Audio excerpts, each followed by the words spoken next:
nome do Senhor. Eclesiastes capítulo 9.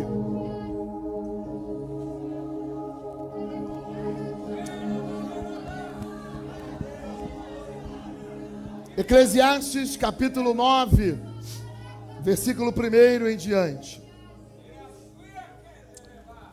Eu pensei bastante e me esforcei para entender tudo isso. E cheguei à conclusão de que Deus controla o que as pessoas fazem, o que as pessoas sábias e honestas fazem, e até o amor e o ódio delas. Ninguém sabe nada do que vai acontecer no futuro. Mas isso não faz diferença. Pois a mesma coisa acontece com os homens honestos e os desonestos, os bons e os mais, os religiosos e os não religiosos, os que adoram a Deus e os que não adoram. A mesma coisa acontece com quem é bom e com quem é pecador, com a pessoa que faz juramentos e com a que não faz juramentos. A mesma coisa acontece com todos. E isso é o pior de tudo que acontece nesse mundo. O coração das pessoas está cheio de maldade e de loucura. E de repente, elas morrem. Mas, enquanto se vive nesse mundo, existe alguma esperança. Porque é melhor ser um cão vivo do que um leão morto. Sim, os vivos sabem que vão morrer, mas os mortos não sabem de nada. Eles não vão receber mais nada e estão completamente esquecidos. Os seus amores, seus ódios, suas paixões, tudo isso morreu com eles. Nunca mais tomarão parte naquilo que acontece neste mundo. Portanto, vá em frente. Coma com prazer a sua comida e beba alegremente o seu vinho, pois Deus já aceitou com prazer o que você faz. Procure sempre parecer feliz e satisfeito. Enquanto viver neste mundo de ilusões, aproveite a vida com a mulher que você ama, pois tudo isso é o que você vai receber pelos seus trabalhos nesta vida dura que Deus lhe deu.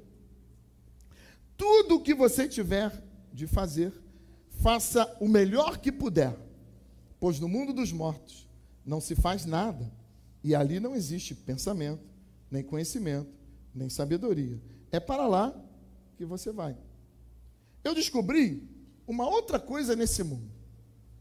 Nem sempre são os corredores mais velozes que ganham as corridas. Nem sempre são os soldados mais valentes que ganham as batalhas. Notei ainda que as pessoas mais sábias nem sempre têm o que comer, e que as mais inteligentes nem sempre ficam ricas. Notei também que as pessoas mais capazes nem sempre alcançam altas posições. Tudo depende da sorte e da ocasião. Obrigado, Pai. Dá-nos a Tua palavra hoje, Senhor, e nós daremos a Ti, como sempre fazemos, a honra, a glória e o louvor para sempre. Amém? Graças a Deus. Estão no teu lugar? Pense comigo sobre esse texto. É um texto conhecido de todos nós, talvez na sua versão algumas palavras são diferentes, mas o sentido do texto é o mesmo. E eu gostaria muito que você me desse a sua atenção por alguns minutos, para nós entendermos algumas lições que esse texto coloca para nós. É importante dizer que esse texto foi escrito por um homem sábio, um homem que viveu muito, que teve a sabedoria de Deus na sua vida, que foi o mais sábio de todos os homens. É importante dizer que ele viveu muito tempo e o livro é escrito do alto da sua sabedoria ou da experiência, é escrito já no crepúsculo da vida, é escrito já próximo da sua morte. Então ele escreve para dar um conselho aos mais novos, para dar um conselho aos que ainda têm vida pela frente. acho que foi semana passada que eu falei isso aqui de viver, não viver, de 40, os irmãos ficam chateados toda vez que eu falo sobre isso. Mas nós precisamos entender que a vida passa muito rápido. Que a curva da vida ela é ligeira. E o que ele está fazendo é nos advertir para que nós aproveitemos a vida da melhor maneira que pudermos. Esse é o objetivo. Porque nós sabemos que sabedoria é uma virtude. E alcançar sabedoria, normalmente, é uma dádiva dos mais velhos. Isso é a regra. Aos mais velhos, às cães brancas, aos anciãos pertence a sabedoria, via de regra. Então, quem está falando é alguém que pode falar porque alcançou um lugar de sabedoria. Mas ele está contando isso para nós, para que nós também sejamos sábios, mesmo com a pouca idade.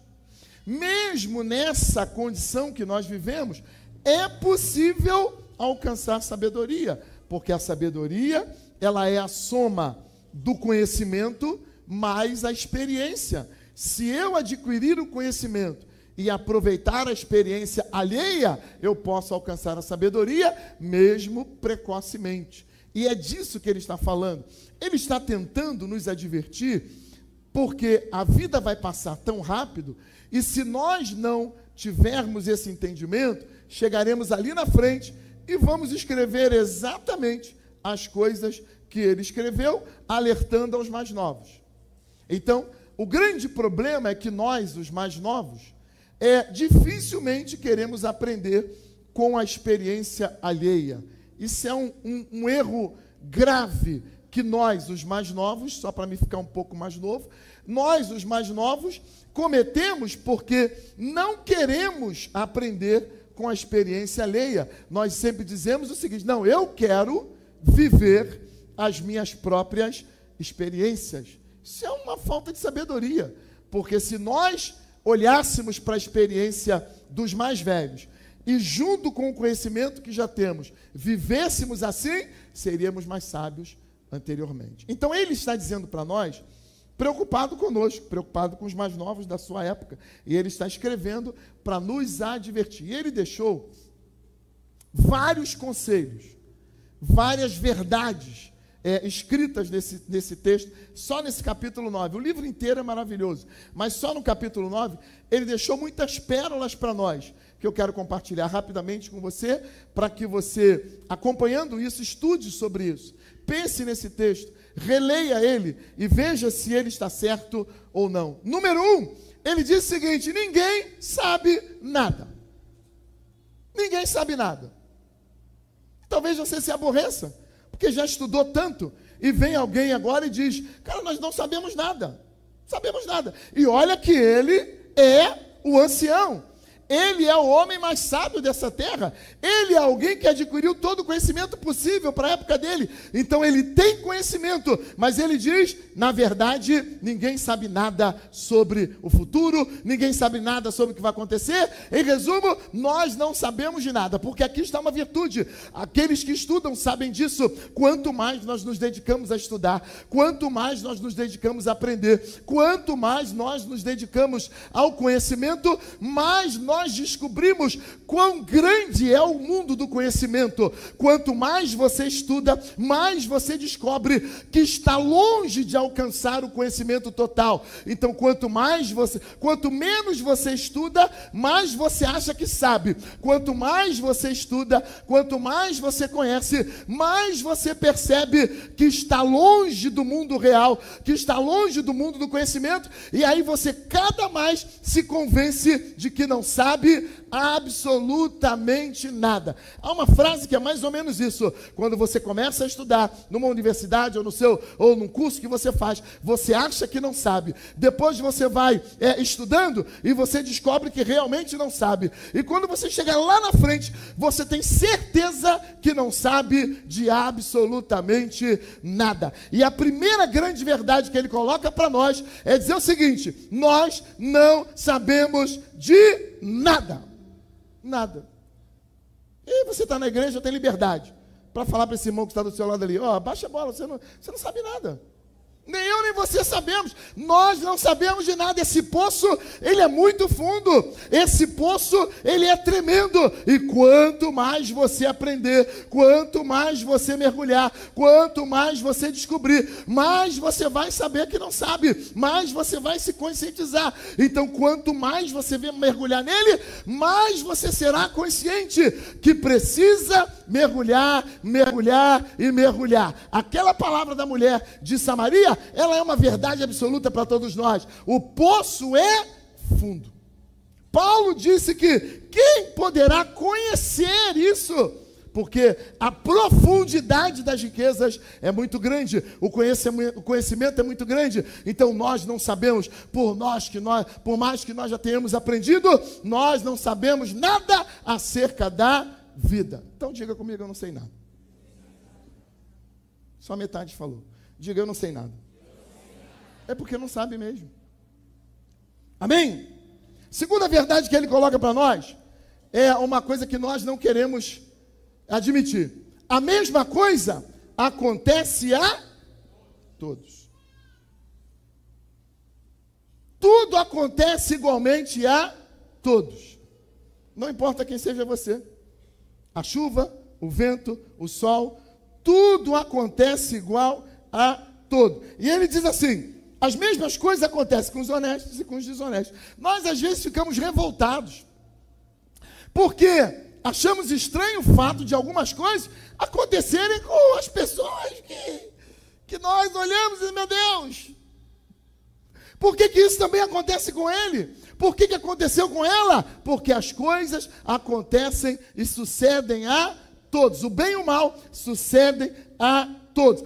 E aí ele explica isso no versículo 2 de uma maneira maravilhosa. Tudo acontece aos honestos, aos desonestos, aos bons, aos maus, aos religiosos, aos não religiosos, aos que adoram, aos que não adoram. A mesma coisa acontece com quem é pecador, com quem não é pecador, com quem faz juramento, com quem não faz juramento. Ou seja, nós estamos no mesmo barco. A única diferença é se você tem a Deus ou não tem a Deus. Mas as coisas acontecem igualmente a todos. E essa é a grande diferença da vida. Se eu tenho a companhia de Deus, se eu tenho a companhia do Senhor, se eu tenho discernimento, se eu tenho o Espírito Santo comigo, as coisas que me sucedem serão recebidas e serão respondidas de maneira diferente. Então nós não temos que reclamar ou que questionar quando isso ou aquilo acontece comigo. E há algumas pessoas que dizem assim: mas por que isso aconteceu logo comigo? Você ouviu alguém falar isso? É porque é com você mesmo. Mas por que comigo? Por que com você? Porque pode acontecer com qualquer um. Tudo pode acontecer igualmente a todos. E nós precisamos aprender isso. Porque nós não queremos que determinadas coisas aconteçam conosco. Nós não aceitamos muitas vezes que determinadas coisas aconteçam conosco. E ele diz: não se preocupe, tudo acontece igualmente a todos. A terceira verdade que ele coloca para nós é que é melhor viver. É melhor viver. Achei engraçado isso, porque no versículo de número 4, ele diz assim: enquanto se vive nesse mundo, há uma esperança. Então é melhor viver. Porque é melhor um cachorro vivo, um cão vivo, do que um leão morto. Do que um leão morto. Tem gente que prefere ser o leão, mas morre cedo. E ele está dizendo o seguinte: viver é bom demais. Viver é algo muito bom. É melhor viver. É melhor viver. Essa semana eu ouvi alguém falar isso comigo. Meu Deus do céu. Eu tenho uma pessoa que está... Eu ouvi isso em algum lugar. Eu tenho uma pessoa que está lutando para viver e eu querendo tirar a minha vida. Então tem gente que está desistindo da vida com muita facilidade. Claro que existem situações que muitas vezes nos tiram o senso da realidade. E nós passamos o mês de setembro e nós falamos sobre isso. Muitas vezes as doenças emocionais que temos nos dão essa impressão de que morrer é melhor do que a minha vida, viver é muito melhor. E não importa que tipo de vida você tem. Ah, pastor, mas a minha vida é muito difícil, mas é melhor viver. Ah, pastor, a minha vida está um problema, é melhor viver. Ah, pastor, a minha vida, o senhor não conhece a minha vida? Eu não conheço, também não faz diferença, mas é melhor viver, porque Deus te deu um dom, e viver é a melhor coisa que nós temos nessa terra. Escolha viver. Tem gente que acha que a vida não vale a pena, tem gente que acha que a vida está ruim demais, e eu vou sempre lembrar, eu nunca mais vou esquecer, já disse isso aqui umas 4 vezes, viver no Brasil é a melhor coisa do mundo, ele disse. Eu falei, esse irmão não conhece o Brasil não. Ele perguntou, os irmãos aqui comem muito rato? Eu falei, não. A gente respondeu, não. Ele, pois é, na minha terra a gente come rato. E ele perguntou, os irmãos aqui têm televisão? Eu falei, tem, todo mundo tem televisão. Ele falou, na minha terra ninguém tem televisão assim com facilidade. E ontem eu estava assistindo um programa, um vídeo, não sei, em que alguém falou assim, o Brasil tem um privilégio. Olha isso. O Brasil tem um privilégio que nós aqui não temos. Eu falei, qual o privilégio? Um banheiro. Todas as casas no Brasil têm um banheiro. Eu falei, mas isso não é uma coisa óbvia? Não, aqui ninguém tem banheiro em casa. Eu falei, gente, você entende? Viver é muito bom. E eles estão felizes porque estão vivos. E estão vivendo. E talvez você olhe, e a gente olhe daqui com esse olhar nosso, meu Deus, que vida terrível, que vida triste. E aí você vai num culto lá na igreja deles, o culto tem 8 horas de duração. Sabe por quê? Porque eles querem celebrar ao Senhor da vida, eles querem adorar a Deus pelo que deu, eles querem celebrar ao Senhor por tudo que eles tem. Nós precisamos aprender a viver. É melhor viver do que morrer. É melhor ser um cão vivo do que um leão morto. É bom viver. É melhor viver. Você precisa aproveitar essa sua vida e viver. Então diga comigo, é melhor viver. A quarta coisa que ele nos diz é que nós devemos desfrutar. Não apenas viver, mas desfrutar. Nós precisamos aprender a desfrutar daquilo que Deus tem nos proporcionado. E muitas vezes nós entramos numa rotina ou num hábito de murmurar ou de reclamar. Essa diferente reclamação, e nós às vezes entramos numa de murmurar, de culpar a Deus pela nossa vida, pelo que temos, pelo que somos. E ele diz assim no versículo 7, vá em frente, coma com prazer a sua comida. O que comeu hoje? Que coisa boa. Com prazer ou sem prazer?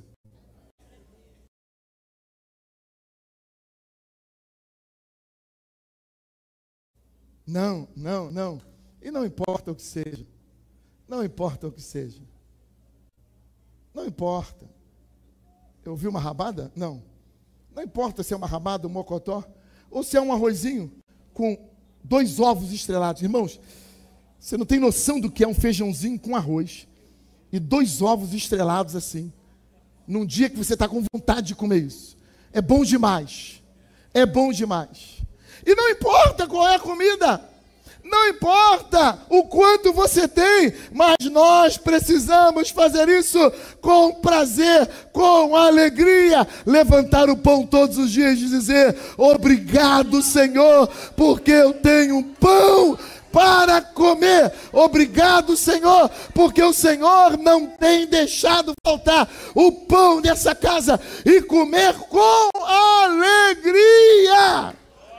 Você sabe que a comida fica mais gostosa quando você come com prazer? A comida fica melhor quando você olha para ela com mais alegria, quando você valoriza o que está comendo. Eu sempre reclamo isso, as pessoas dizem que eu sou, como diria, eu não vou falar agora, mas eu sempre reclamo isso. Você vai comer um pudim? Irmão, pudim, não se come pudim num copo descartável assim. Ah, não pode. Pudim é pudim, irmão. Tem que ser numa travessa bonita, com uma colherzinha bacana do lado, para você comer um pudim. Você entende isso? Valorizar, é celebrar, é ter prazer em fazê-lo. Não importa, hoje nós estamos num tempo de mesa posta, e eu amo mesa posta, porque é bonito, é legal, mas tem gente que não tem aquelas louças da Smith, não tem aqueles talheres da Hércules, não tem aqueles copos da Cisper e de taças e não sei o que, mas você tem lá o copinho do requeijão, você tem o prato Duralex. Aliás, prato Duralex agora não é mais essa coisa barata assim, prato Duralex agora é raridade, mas você tem o seu prato lá, você tem o seu copo, você tem o seu talher. Meus irmãos, isso não faz nenhuma diferença. O que faz diferença é o valor que você dá àquilo que Deus tem te concedido. Se você pode colocar a Smith, se você tem condição de colocar os talheres e as taças, coloque, celebre. Mas se não tem, põe o teu arroz com feijão, o teu ovo ou a carne ou frango no seu prato. Diga para o Senhor: muito obrigado, Pai, muito obrigado, porque o Senhor é o Deus da minha provisão. Coma com alegria sempre, com alegria sempre. Aqui ninguém nunca passou fome, nesse plenário não, mas o meu pai sempre dizia isso: nunca desperdice um pedaço de pão, porque só quem já passou fome sabe como é bom ter um pedaço de pão. E ele sempre nos ensinou isso. Não importa se você come pouco ou muito, só não deixe sobrar nada no prato, porque a comida é algo precioso, é um presente de Deus. E é tão importante que Jesus disse na oração: o pão nosso de cada dia dá-nos hoje. E todas as vezes que o Senhor pegava o pão, Ele dava graças, Ele louvava a Deus. Você sabia que tem crente hoje em dia que nem agradece mais o pão? A vida é tão corrida, a vida é tão rápida, que quando eu vejo o irmão já começou a comer. Ô varão, calma aí, vamos orar. Ih, pastor, muita pressa, muito rápido. Pastor, a oração da manhã não serve para o almoço, não? Não serve não, varão. Tem que agradecer pelo almoço, agradecer pelo pão que o Senhor tem nos dado, porque tem gente, infelizmente, que não tem esse pão agora, mas nós temos e somos gratos. Desfrute isso. Desfrute isso. Olhe para o pão e diga: foi o Senhor quem fez isso. Obrigado, Pai. Obrigado, Deus. Foi o Senhor quem fez. Coma com alegria. Coma com alegria. Nunca murmure daquilo que o Senhor tem feito. A quinta verdade que Ele diz para nós é que você precisa, e eu preciso, mudar o nosso estilo de vida. Dá uma olhadinha para o lado aí. Olha para esse irmão e fala assim: você precisa melhorar, rapaz. Você precisa melhorar. Esse texto no matutino, ele diz assim: em todo tempo, sejam... você conhece. Em todo tempo, sejam alvas as suas e nunca... Você que não falou é porque não vem no matutino. Em todo tempo, sejam alvas as tuas vestes e nunca falte o óleo sobre a tua cabeça. Tem duas coisas aqui que esse texto traduz para nós e que a NTLH colocou muito bem. Alvas vestes, roupa branca, roupa de festa. Procure sempre parecer alegre.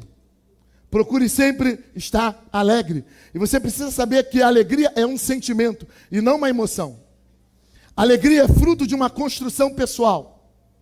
Emoção é resultado ou a forma como nós absorvemos ou reagimos a uma situação.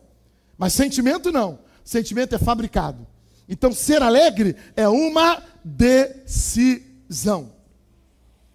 Ser alegre é algo que eu construo.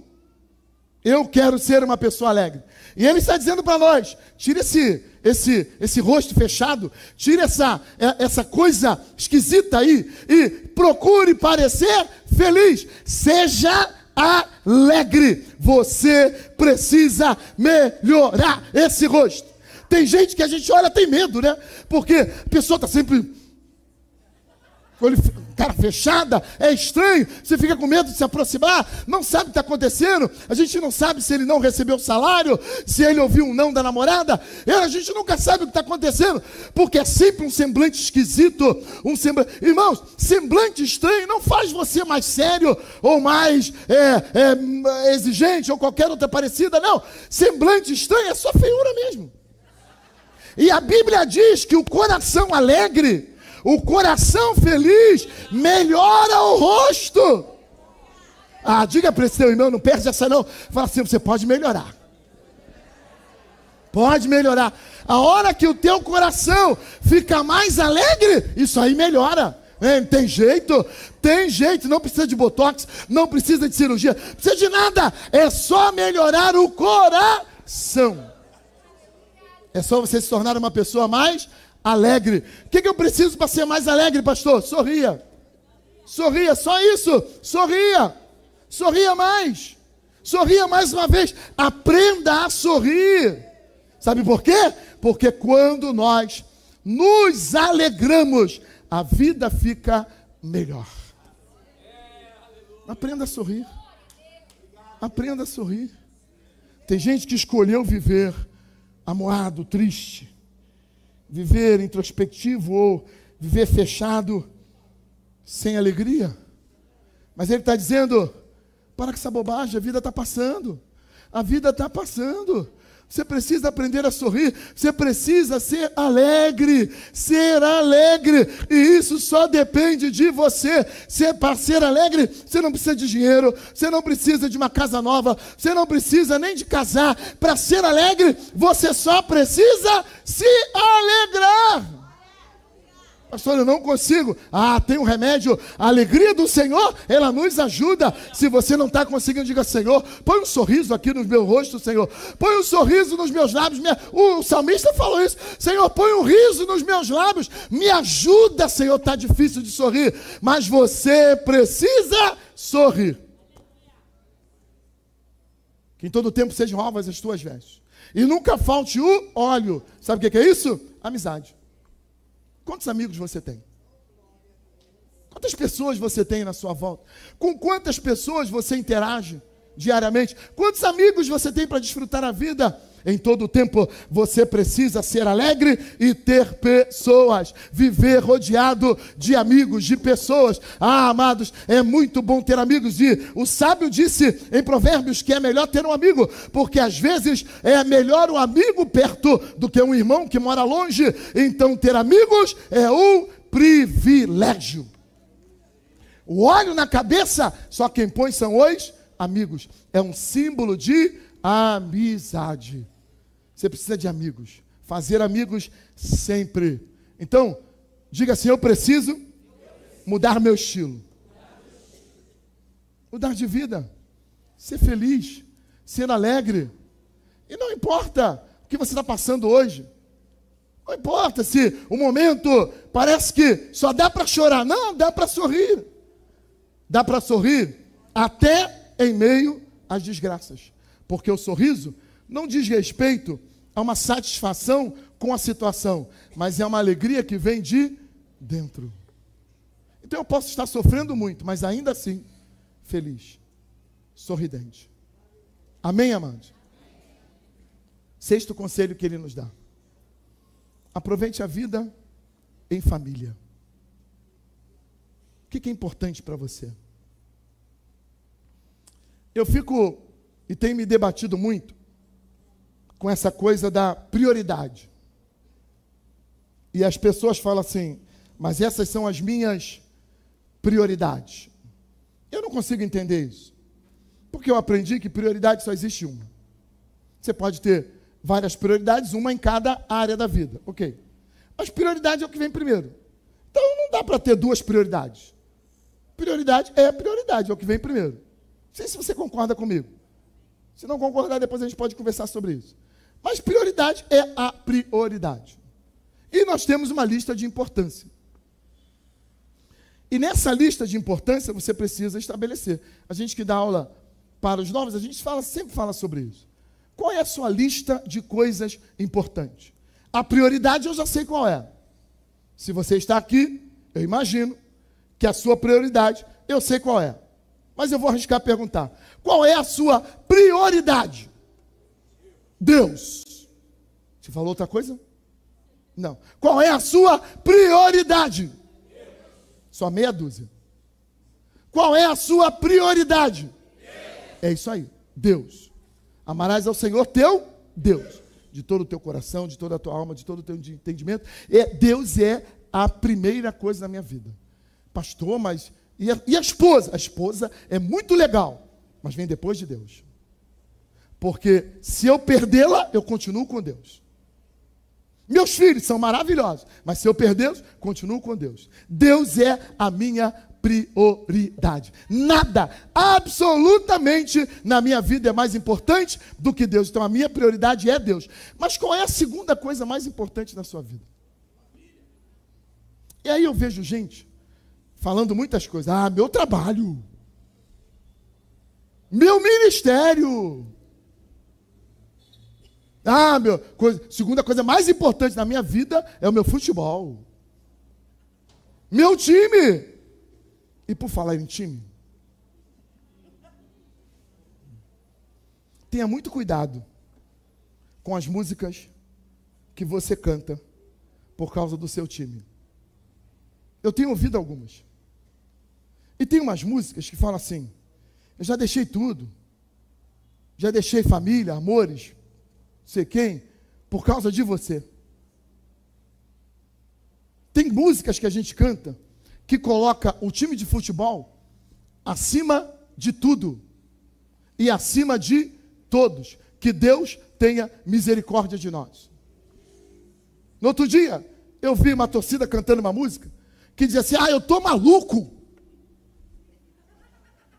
Tô não, mas não tô mesmo. Não tô mesmo, está amarrado, em nome de Jesus. Mas não estou mesmo. E outra coisa, gosto de futebol, mas nunca um time de futebol vai tomar a primazia na minha vida. Nunca, jamais. Eu já escolhi a quem eu amo em primeiro lugar. Eu já escolhi qual é a minha primeira paixão na vida. Eu já sei qual é a camisa que eu gosto de vestir. É a minha camisa do meu relacionamento com o Senhor. Nada contra você que usa a sua camisa. Gastou os 300, 500 reais, use a sua camisa. Mas eu já tomei uma decisão. Prioridade na minha vida é o Senhor. E a segunda coisa mais importante da minha vida é a minha família. Nada é mais importante depois de Deus do que a minha família. E o trabalho, pastor, não é mais importante. E o ministério, pastor, não é mais importante. A coisa mais importante abaixo do Senhor é a minha família, que agora é a minha esposa, porque os filhos já foram. Que Deus os leve em paz. Então eu tenho uma importância na minha vida. Depois do meu Senhor, é a minha esposa. A minha vida é para servi-la e agradá-la. Esse é o meu objetivo de vida. Eu vivo por isso. E eu estou seguindo o conselho de Paulo, que segundo os estudiosos, nem casado era. Mas ele me diz assim: o homem casado, ele vive para o Senhor e para agradar a sua esposa. E ele disse mais: você deve amar a sua esposa como Cristo amou a igreja. E se necessário for, você deve estar pronto para morrer por ela. Essa é a minha vida. Porque eu preciso viver a vida em família. E tem muita gente boa perdendo a oportunidade de viver em família para viver outras experiências, para viver outras coisas, para priorizar ou colocar a lista invertida. Tem muita gente que colocou o trabalho na frente da família e quando chegou lá na frente descobriu que nada disso valeu a pena, porque importante na vida é a família que Deus nos deu. Então, aproveite a sua vida em família. Em terceiro lugar, se você tem um trabalho, glória a Deus, aleluia, vem o seu trabalho. Mas e a igreja, pastor, o meu ministério? Trabalho. É Deus, minha família, o meu trabalho. Aí, em quarto lugar, vem o meu propósito de vida, o meu ministério. E depois o meu hobby. Aí sim, chegou a hora do futebol. Chegou a hora do café, do chá, não sei. Não sei o que você gosta de fazer. Todo mundo tem direito a gostar de fazer alguma coisa. Mas essa ordem precisa estar bem estabelecida. E ele disse assim, olha, eu sei o que eu estou falando. Eu sei o que eu estou falando. Aproveite a vida com a sua família.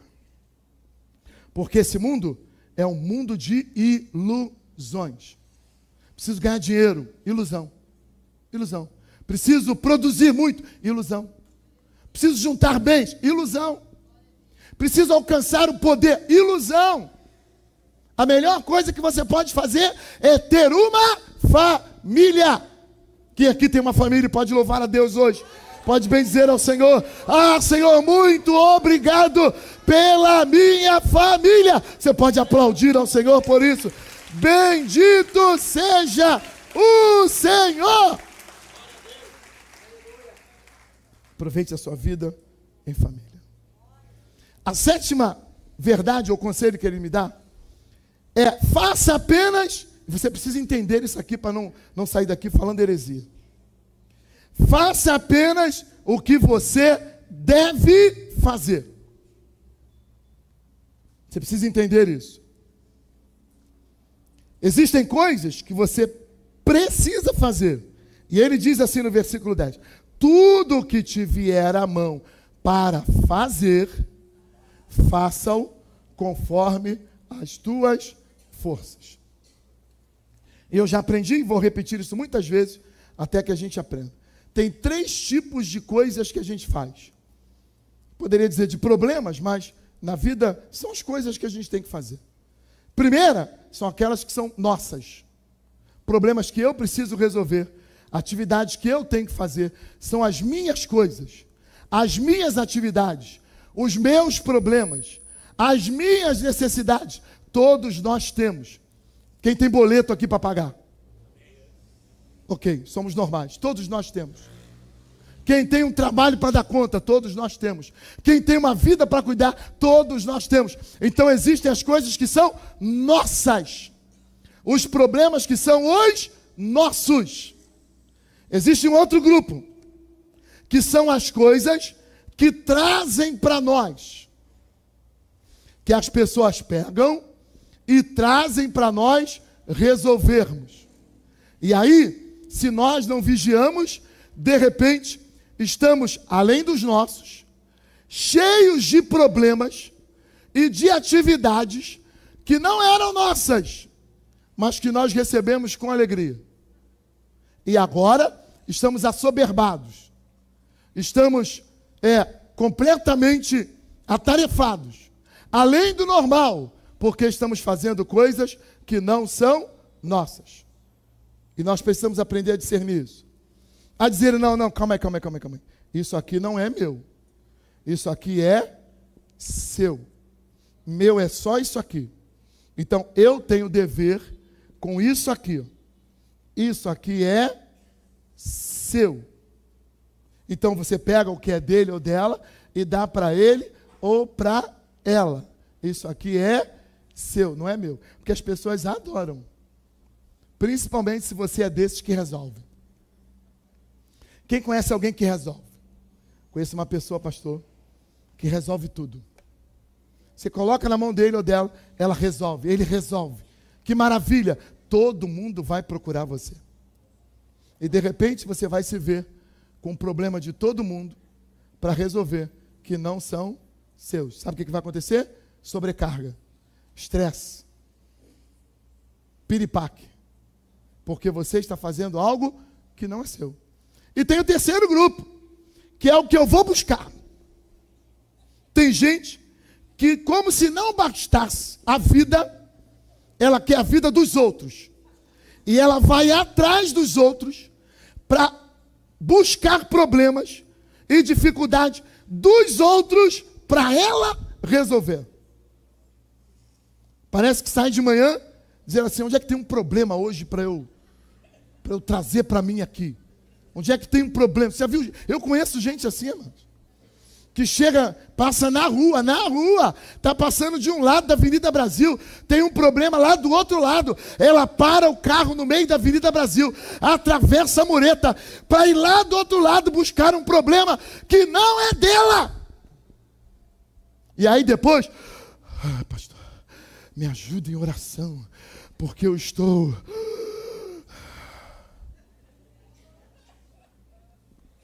Faça o que você tem que fazer.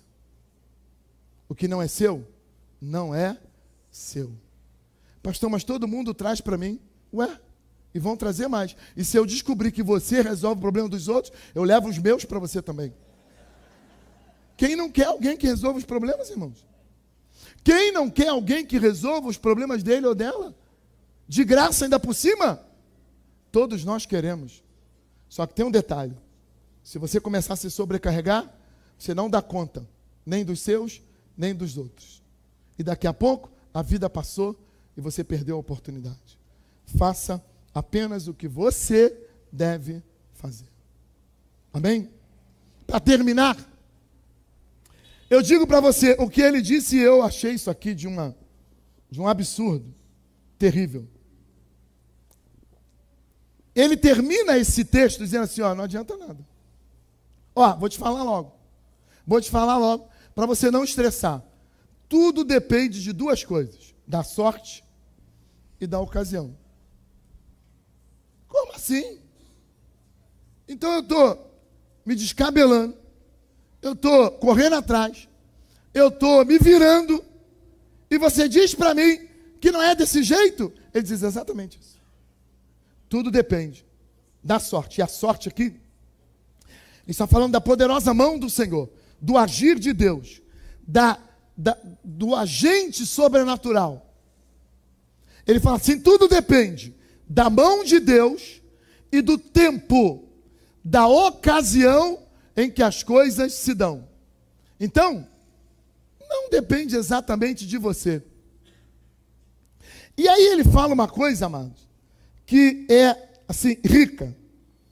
E ele diz assim, ó, eu descobri, versículo 11, mais outra coisa, nem sempre, olha o que ele disse, os corredores mais velozes ganham as corridas.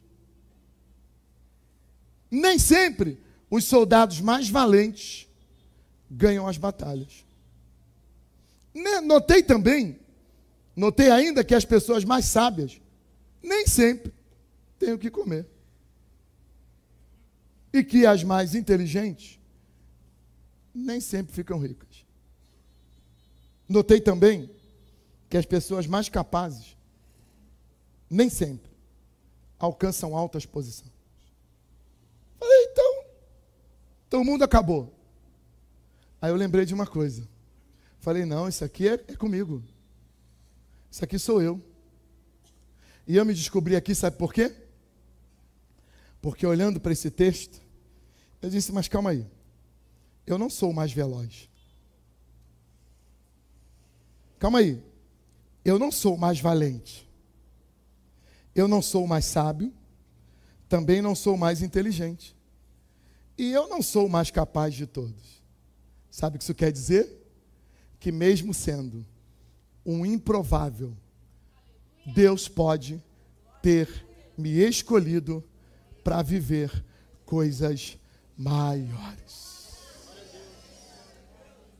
Será que isso alegra o teu coração?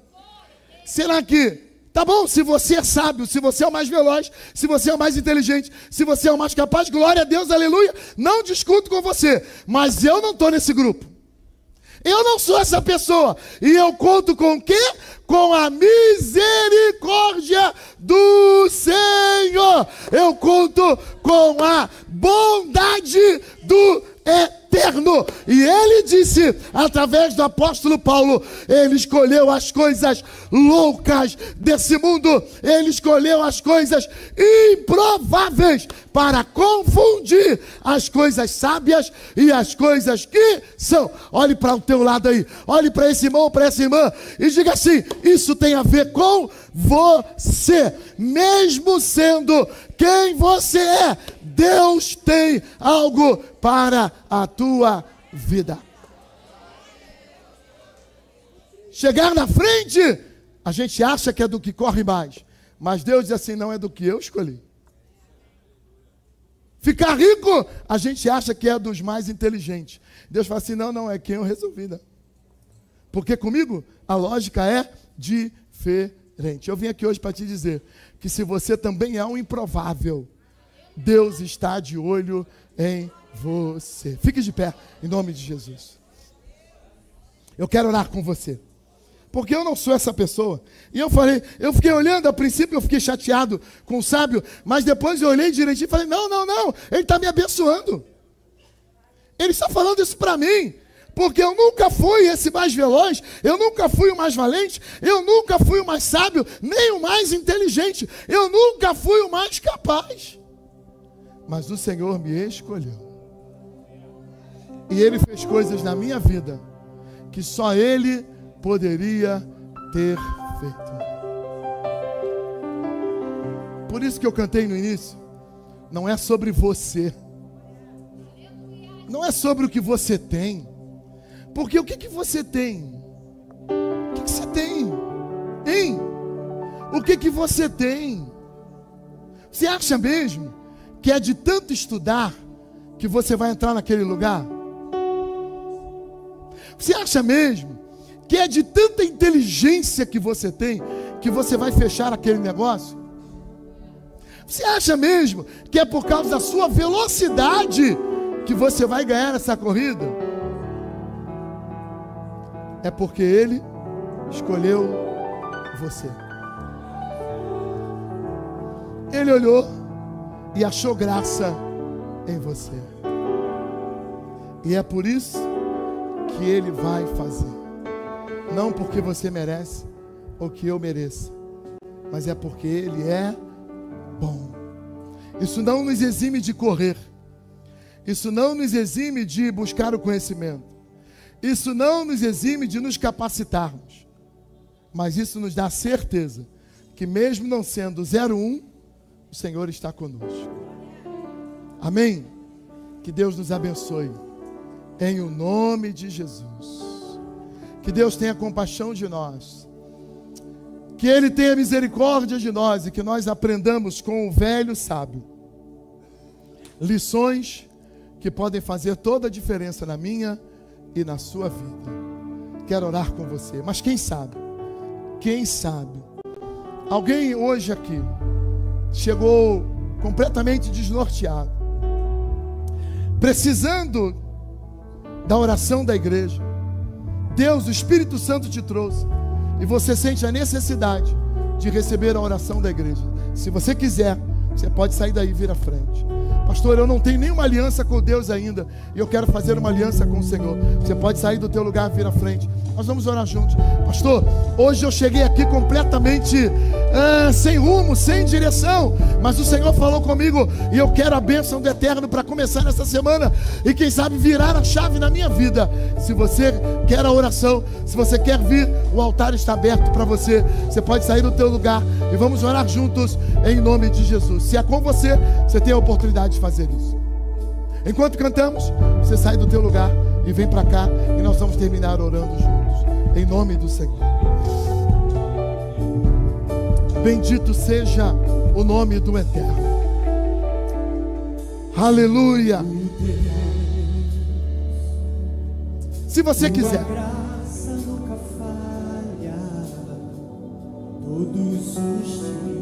Deus te abençoe.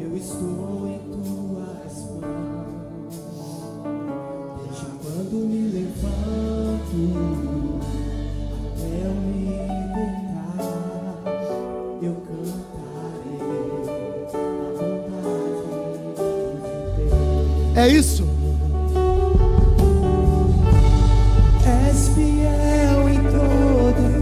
Talvez você precise mudar o seu estilo de vida, mudar a forma de lidar.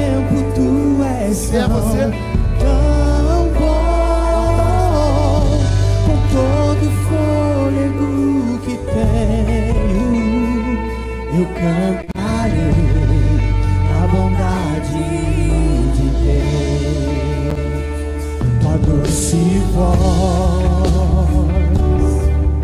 que me guia em meio ao fogo, na escuridão, tua presença me conforta.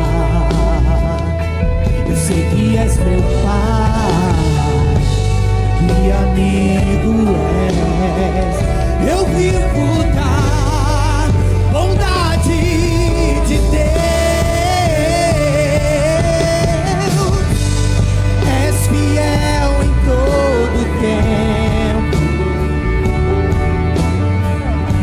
em todo tempo tu és tão bom, com todo o fôlego que tenho, eu cantarei a bondade de Deus. És fiel, tu és Senhor, és fiel em todo tempo, em todo tempo tu és tão bom, com todo o fôlego que tenho, eu cantarei da bondade de Deus. escute bem. Eu não sei se você está aqui, mas você já tentou algumas vezes, no seu braço, na sua capacidade, na sua inteligência, na sua sabedoria, e não conseguiu. Você já tentou algumas vezes, com todos os teus recursos, e não conseguiu. Deixa eu te fazer uma proposta. Deixa eu te fazer uma proposta. Experimenta hoje desistir de você mesmo e colocar diante do Senhor e dizer: Senhor, tu sabes, eu já tentei pela minha própria capacidade algumas vezes e não consegui, mas hoje eu abro mão da minha própria capacidade e eu me submeto a Ti. Quem sabe não é só isso que está faltando. Quem sabe não é só isso que está faltando. E se você está nessa situação, você tem uma chance hoje. Se quiser, sai daí e vem para cá, eu vou orar contigo, em nome de Jesus. Não é porque você não tem a capacidade, você já tentou, mas não é por isso, porque não depende só da tua capacidade, depende do toquezinho do Senhor, depende de um agir da mão do Eterno. E a hora que você descansar nele, você vai ver o que ele vai fazer. É você? Se estiver aqui, eu oro por você, em nome de Jesus.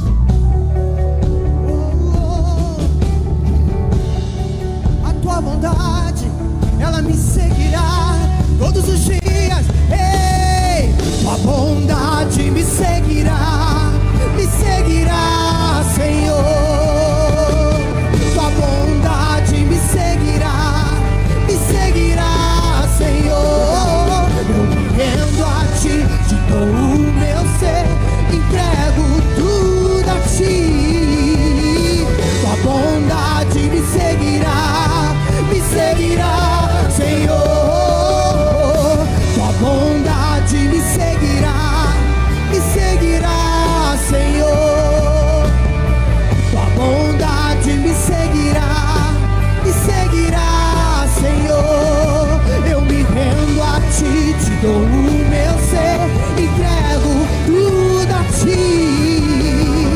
Tua bondade me seguirá, Senhor.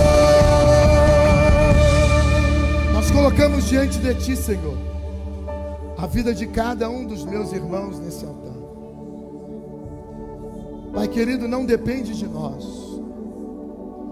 A vida é uma dádiva do Senhor. e o Senhor não dá a tua glória para outrem, se é o Senhor quem vai fazer, é o Senhor quem vai fazer. E nós nos submetemos ao teu processo. Colocamos diante de ti, Pai, a nossa própria vontade. E te dizemos, ó Deus, nessa noite, se na nossa força, se no nosso conhecimento, se com o nosso próprio braço não é possível, nós nos rendemos a ti. Então, Senhor, faz por nós. Nós queremos descansar em ti e viver o melhor que o Senhor tem para nós. Eu abençoo a vida de cada irmão nessa noite. Eu abençoo a vida de cada filho teu nesse altar. Em o nome de Jesus. Diga amém. Diga graças a Deus. Dê um aplauso a Ele. Bendito seja o Senhor.